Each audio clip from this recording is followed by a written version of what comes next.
Basic IQ अगर आप theory मानकर चले तो I am sure you familiar crystallization fluid intelligence सबको पता है? किसी ने जिसने नहीं सुना सबने सुना। तो हम मान के चलते हैं कि फ्लूइड इंटेलिजेंस आपका बेसिक आईक्यू है जो आप बॉर्न है जिसके साथ, और फिर नेचुरली वो डिटरमिन करेगा how effectively you interact with the environment. ठीक है, सो नेचुरली आपका जब अगर फ्लूइड आईक्यू बेटर है, फ्लूइड इंटेलिजेंस बेटर है, तो क्रिस्टलाइज भी बेटर ऑफ होगा। लेकिन what if there is some problem, say diet में इश्यूज आ गए या आपकी ब्रेनिंग अप में कोई इशू आ गया, तो फिर फ्लूइड उतने अच्छे से इफेक्टिवली क्रिस्टलाइज नहीं हो पाता है। ठीक है, so there can be certain intermediating variables also. Now people who have tried to understand this construct of intelligence, and if you see the more earlier researches, the very primitive attempts are also pictorial theories हमने जैसे किया personality में factor analysis के basis पे, और सबसे जो famous और सबसे basic एक fundamental theory थी that was by Spearman। ठीक है, उन्होंने कहा कि आप दो फैक्टर्स में बात कर सकते हैं, जी फैक्टर और S factor, general factors and specific factors. तो जनरल इंटेलिजेंस आपकी वो हो गई जैसे कि पटेल बात करते हैं फ्लूइड इंटेलिजेंस, जो आपकी इनहेरेंट है वो आपकी हर कैपेसिटी में दिख जाएगी, आपकी हर डीलिंग विद एनवायरनमेंट में दिख जाएगी, वो आपका बेसिक आईक्यू है। ठीक है, फिर आपके स्पेसिफिक आईक्यूज होते हैं या स्पेसिफिक एबिलिटीज होती है, किसी की न्यूमेरिकल एबिलिटी अच्छी, किसी की वोकैबुलरी में अच्छा है, and so on and so forth. Then comes in Spearman के basis पे ही और जो pictorial theories हैं, one is by Thurston, that is a group factor theory, you also maybe are familiar with Thorndike's multi-factor theory, but in your syllabus you have Guilford's theory. Guilford's model also I am sure you are familiar. आज हम Guilford का करेंगे। Guilford क्या था model का नाम, ये theory का नाम?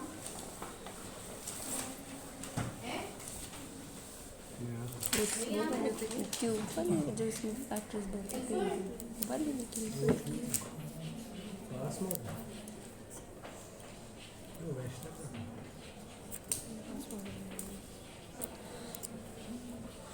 हाँ स्टफ बोल रहा है हाँ ये वाला जिसमें वो 6x6 ऐसे बोले तब हाँ ब्लॉग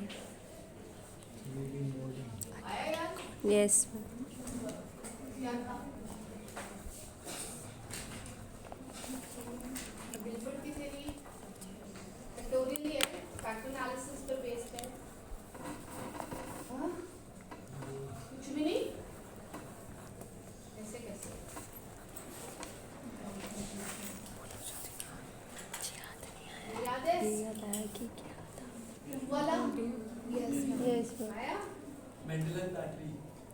नहीं पा सकते हैं, it's a cube, three-dimensional, so cute, किसको into करते हो? ये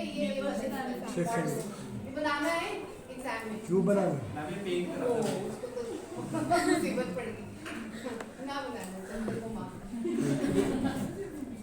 हाँ क्या याद आया इसका?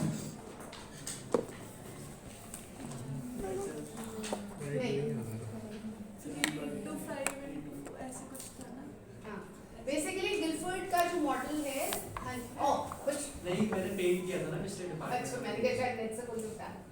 ओके, गिलफोर्ड का जो मॉडल है, it is not an hierarchical model, but it is a model which talks about cross आपकी जो क्लासिफिकेशन है of abilities, it talks about primarily 3 types और 3 types of abilities. In fact 120 abilities की बात करता है ये मॉडल, और ये बात करते हैं कि आपकी इंटेलिजेंस को अगर समझना है तो मेनली बात ये है कि आपके क्या कंटेंट्स हैं, ठीक है, किस तरह की इंफॉर्मेशन पर आपकी इंटेलिजेंस काम करती है, और जो वो काम करती है दैट मीन्स कि आपके कौन सी कॉग्निटिव आपके ऑपरेशंस हैं जो उस कंटेंट पर आप लागू करते हैं, और उनको जब आप उन ऑपरेशंस के तहत प्रोसेस करते हैं तो फिर बाद में प्रोडक्ट क्या मिलता है। ठीक है, so different contents of information that comes your way, how they are operationalized or processed upon that, and then how does it what all it leads to, outcome क्या, ठीक ठीक So तीन चीज की हम बात करते हैं इसमें. One is content, the other one is operations, and the third one is your product. अच्छा वो तीन मिलते हैं क्यूब. हाँ हाँ अब मेरा ठीक है. इसमें अब जो आप वो क्यूब बनाते हैं उस क्यूब में आपके अगर आप एक ऐसा क्यूब है, ठीक है,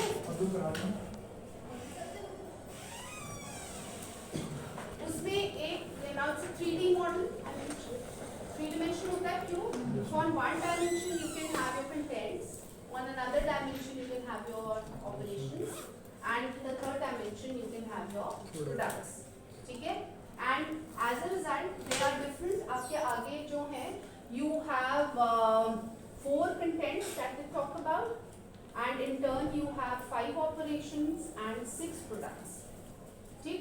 तो अगर आप यहाँ पर suppose contents रखते हैं, so you have 4 contents.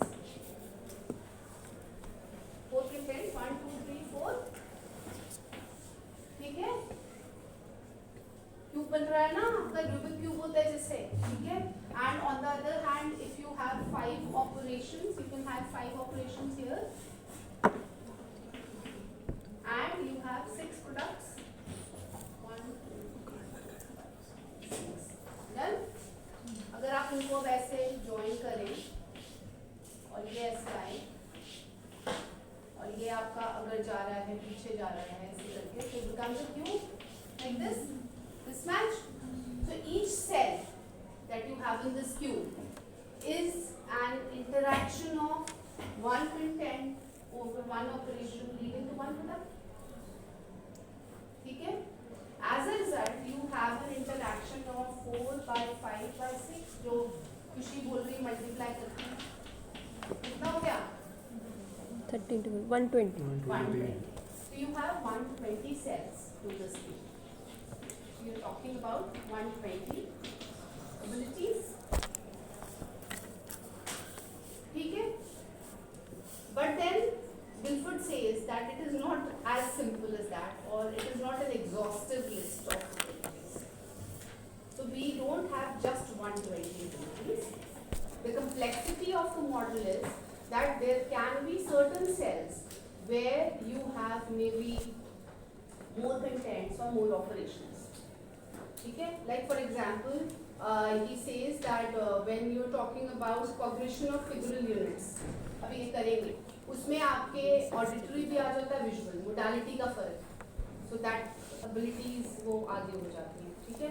कुछ हैं जिनमें आपके auditory है, visual है और शायद kinesthetic abilities भी हैं.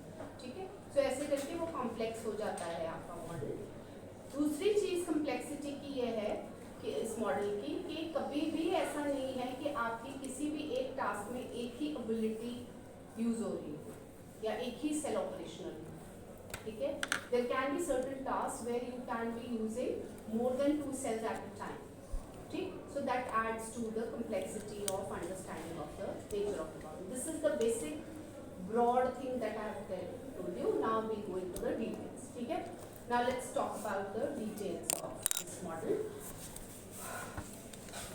As I mentioned, it is a model which is morphological, which means that it is a cross classification of abilities, and it is not a hierarchical model, and it classifies abilities in 3 different ways. And the categories of one way will intersect the categories of the others. If you see from the graphic representation of this model, you will understand that you have 3 abilities. One is your content, another one is operation, and the third is product. But first let's talk about the content.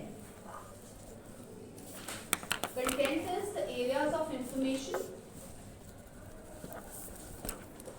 आप एक ही चीज की कितने alternative veg कर सकते हैं. ये हम क्रिएटिविटी में इसके बारे में जो यूनिट का सेकंड पार्ट है उसमें काफ़ी बात होती है. डाइवर्जेंट जो क्रिएटिव होते हैं वो डाइवर्जेंट थॉट होता है. ठीक है.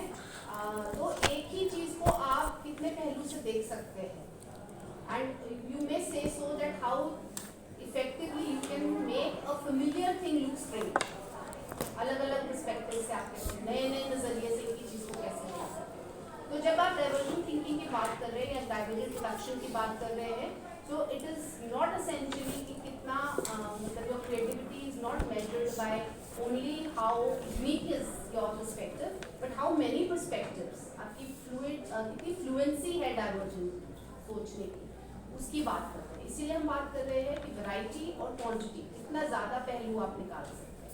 So that is what. Okay. Now the next is convergent production.